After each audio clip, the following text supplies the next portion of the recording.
here waiting, and I got about 25 minutes to kill. So I figure why not go live and talk to people. I haven't done that in a minute. If you haven't, check out my most recent upload. It's about Ayesha Curry. I give my opinions on that. And it's just more in depth into just Ayesha Curry. I also talk about Sonya Curry too, and how I feel like that Sonya Curry has also impacted Ayesha Curry in a negative way, and how Ayesha Curry kind of uh, messed up her desirability. Because if you think about it, uh, the what's her name, Ayesha Curry, was very desirable. A lot of men wanted Ayesha Curry, but they wanted her. They saw her as more of a long-term girlfriend type wife slash figure. They didn't see her as a hookup, you know. And I pretty much said how I think Ayesha got a little bit insecure because she saw how many men was pretty much lusting over Steph Curry's mom, but not so much her. Ayesha Curry's a very attractive woman, but if we're both being honest, you know, Sonya Curry is a little bit better looking, but that doesn't mean that Ayesha had to lower herself. At least that's just my opinion of it. I can get into that a little bit. I do like talking about relationships and marriage and stuff. Um, I will say this, that growing up, when I say growing up, when I started like dating and going out for real, like after you turn 18 and leave high school and live on your own and stuff, that I've dated, realistically speaking, probably just as married, excuse me, just as many married women than I have truly single women, if there is a such thing as truly single. And, you know, through all of my trials and errors growing up, I learned is that the main thing for infidelity for a lot of people, and this is again from my experience, is the feeling of being lonely. Um, Now, did the women I dated that were married, did I know they were married at first? No. A lot of the time, what I would do is when I was younger, I was always look at their ring finger to see there was a ring on there before I even tried to talk to them. Because again, I was always set at a very young age to respect marriage and relationships. So I will look for a ring and then I would try to talk to her. Because back in the day, before all the dating profiles and stuff came around, I would sit there and, you know, you had to go out and meet them. You had to talk to them at the mall, the grocery stores, bookstores, clubs, whatever. You had to meet them in person and be social. Um, so with that being said, when you're meeting a woman in person, and especially back then, it wasn't really a way to vet to see if they were truly married. You had to take their word for it. Eventually, you end up figuring out that they were married or not, and I always felt kind of bad for that. So that put a lot of trust issues out there. But the one common denominator I always notice when it comes to marriage, and truthfully, even though you're separated, you're still married, you're still in that relationship, in my opinion, that it was a loneliness factor for the women at least. A lot of them felt like they weren't heard or they weren't appreciated or they just didn't have their husbands. And I could tell a story of a good friend of mine. Oh, wait, there's some comments here. Let's see. Yo, have a good day. Thank you, Foxy. Little Martin, hi. Pods, hi. Wolfgang, hi. What's going on? Hope y'all subscribe. But I could tell a story of a friend that kind of involved me. Now, I had a friend, I'm not going to say her name, but we worked together for a while, and she used to call herself my work wife, which was fine with that. I rolled with it. She was an attractive woman. I knew she was married, but I never crossed that boundary because, again, I never flirted or intentionally went after a married woman. I feel like that's really bad karma if you do that. Well, you know how things go when you weren't next to somebody for a very long time. Leslie, hi. Lucky, hi. You know how it is when you weren't next to somebody for a very long time. That y'all would get really close and that conversations would get personal. And eventually she would start telling me how her and her husband didn't have sex. Like they just didn't. and it was driving her crazy. Like, she would go up the walls because she just wanted a man to touch her. And even though she said she didn't want to cheat on her husband, it was just she found it odd that her husband didn't want to, have relations with her. Now, keep in mind, her husband had a medical condition that she knew about before she got married to him, to where he couldn't function normally. I'll just leave that. He couldn't function normally. So she knew that before she got with him. But he was also very wealthy. Leslie, thank you for subscribing. He was also very wealthy. So she went ahead and got with him. And what I was saying is that money doesn't always buy happiness. So what ended up happening is that because he couldn't perform normally, and whenever she was not in the mood, and this kind of blew him off. And she'll tell me this, and I was like, well, and I'll ask her, and I was like, look, if he has like a medical condition to where he can't function normally, and whenever he is in a mood, he's trying to get with you, why can't you just accept that? And then she would be like, well, you know what? I should be the exception, all this other kind of, she would say all kind of stuff that just didn't make any sense to me, right? And I was like, all right, whatever. So I remember one day we were talking, and I don't know how the conversation came up, but this is a while ago. That's why I feel okay about talking about it now. Plus, me and her don't talk anymore. We came up the conversation, or Craigslist. Now, Craigslist back in the day, people would use that as a hookup website and sometimes a website to buy services. She didn't know that at the time, and I was like, yeah, a lot of times people, because it was on the news, I think. I said, yeah, people use that as a misconnection or, a hookup or stuff like that, right? So what she do is a little nugget. Thank you for subscribing. So what she did was, after our conversation, she told me she posted an ad to find a guy to go on a date with, and the first date she was telling me, and she was like, yeah, me and him went out to dinner. He asked if I want to hook up, and I said no, but she ended up hooking up with him anyway. But here's the kicker: how her husband found out. So me and her were texting this. Now, at first, her husband was kind of paranoid of me because he thought I was trying to hook up with his wife. And don't get me wrong, his wife was attractive, but she was also crazy. So there's two strikes against her. One, she's kind of crazy, and two, she's married. So again, I never tried doing anything like that with her. So we were texting, and I remember she texted me after she did it. She was like, Anthony, and I said, oh, with your husband, congratulations. And she was like, no, I hooked up with somebody off Craigslist. And I was like, what? So I was like, well, I hope you get tested and all this other kind of stuff. And I didn't condone it. I was like, you're still married. I understand that you haven't been touched and you haven't, you have these desires, but at the exact same time, you're still a married woman. So, I was talking to her about this, and then one day her husband got her phone and was texting me as her. Now, during that conversation, that's how he figured out that his wife cheated on him. And that's when the ish hit the fan, to say the least, and they got into a big old fight, got kicked out.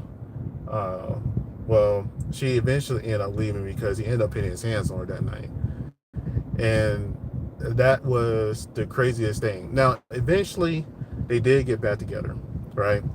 For one, he's wealthy. Two, they didn't have a prenup. Three, she was going to try to divorce him. And in Florida, it's a lot harder because if she just would have cheated and they would have got divorced, it would have been fine, right? However, though, what ended up happening was she cheated and he put her hands on her, and she had all kinds of pictures and stuff like that, and he did it in front of their son too.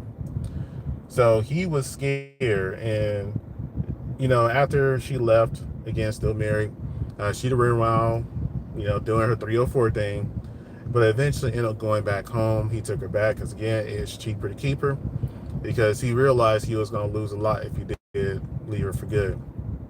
But whenever he took her back, he put cameras all throughout the house. I think she told me she even put like a tracking thing on her phone, but he was okay with me and her talking because, again, I never had an interest in her. And I was trying to talk sense into her when it came to this, her getting ready to cheat. or her cheating or what have you. Here's the thing though, this is why me and her stopped talking. And nothing really changed. They still weren't intimate. They still weren't intimate. They were still having arguments. In fact, they were kind of more distant, but they were just in the same house living together. When I met my ex-wife, and I was talking to her about it, and I was like, you know what? This woman has been really heavily, strongly approaching me. She's attractive. She's nice. She's very smart. I don't know what the catch is. The catch, I can tell you what the catch is later. I said, I don't know what the catch is, but she made her intentions very clear that she wants to be with me. And, at first I was like kind of hesitant about it because, I didn't really like relationships back then because all the stuff I've been through. But then one day I was talking to my friend and I was like, you know what? I think I'm going to give her a chance. I think I'm going to make it official. Me and her are going to date or what have you. And, that's when my friend's attitude towards me changed. That's when she told me, she was like, well, Anthony, I don't think she's good enough for you. And I was like, what do you mean? She was like, well, I think she's immature. She has 2 kids. There's going to be a lot of problems, blah, blah, blah, blah. All this stuff she never really said before up until I told her I was going to take her seriously and me and her going to start dating like for real and exclusively. And then she started telling me, how much she loved me and all this other kind of stuff. And I was like, whoa. And when she said love, it wasn't like a love, like friendship love. It was like a love like I would be with you if I could love. And now I was just like, you're married, we're just friends. I can't do that. And plus I have her now and I really like her. And then she kept trying to see me that night. And she was just like, just come over and see me. Let's just come over and talk. My husband's not here.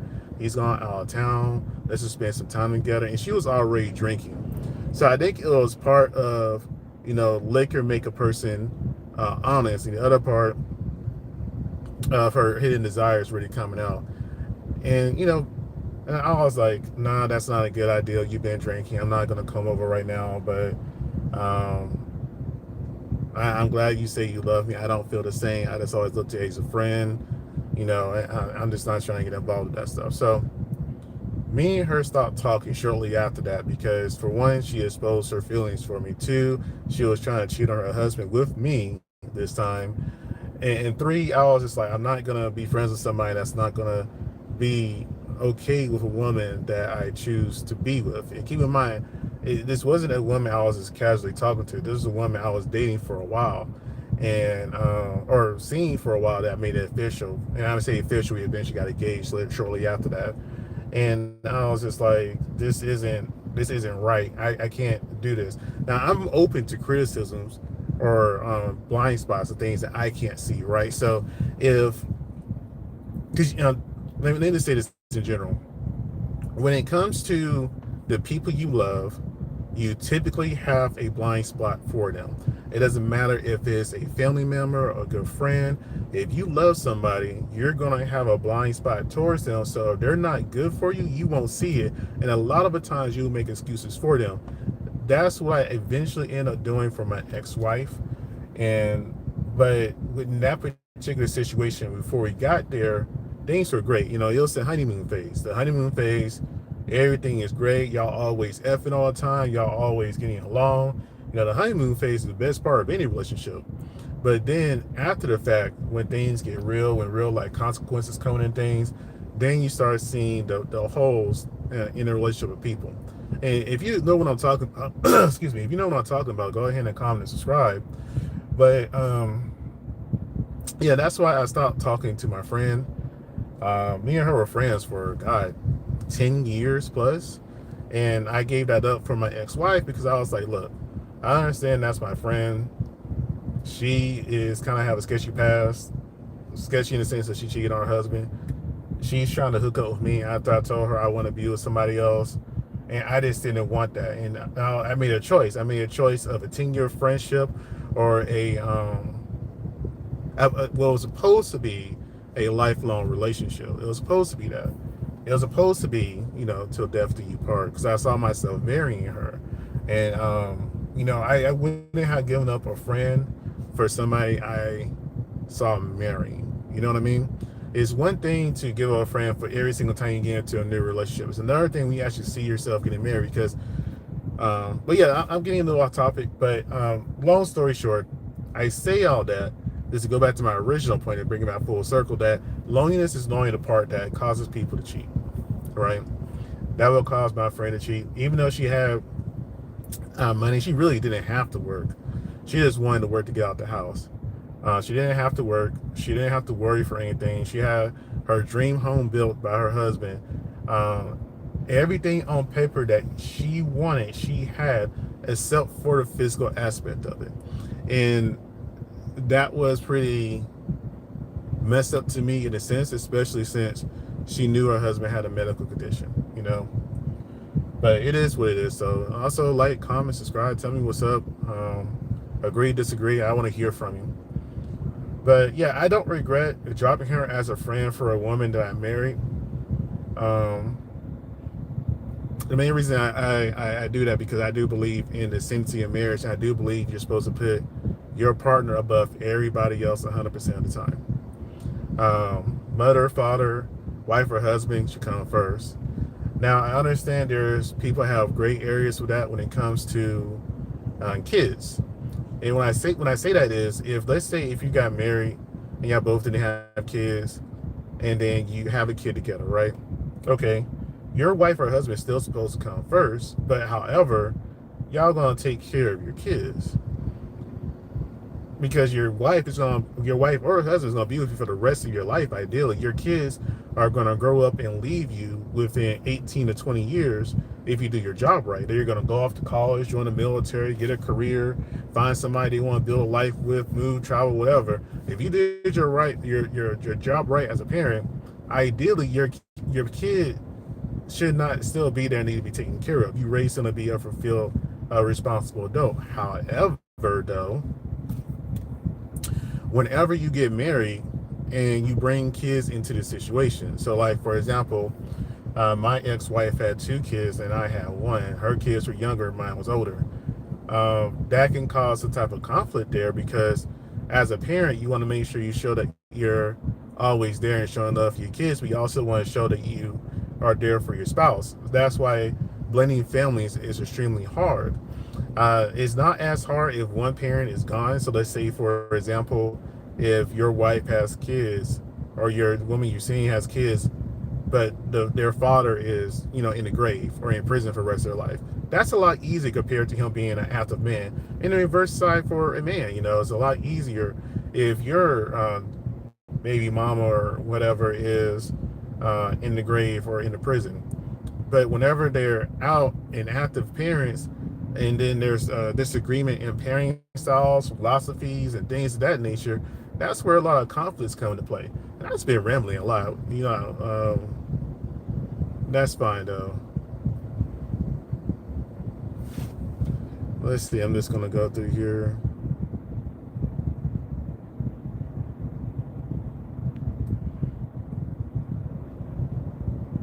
I guess, I don't know what, thanks for the spam of emojis, I guess.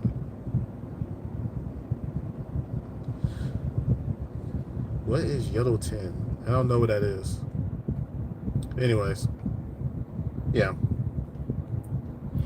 Let's see, I got about 6 more minutes. I don't know what else I could talk about for the next 6 minutes. I'm kind of, like I said, I was just trying to kill time. Might as well sit here and be live and talk to a few people.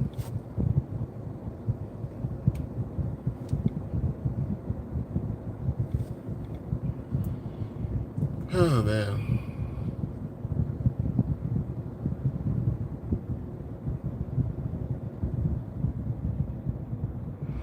All right, well, I'm not getting too much more interaction, so I'm just going to go ahead and get off here and I guess listen to music for the next 5 minutes or so. Anyways, if you haven't already, like, comment, subscribe. Thank you for viewing. You guys have a great day. Thank you. Bye.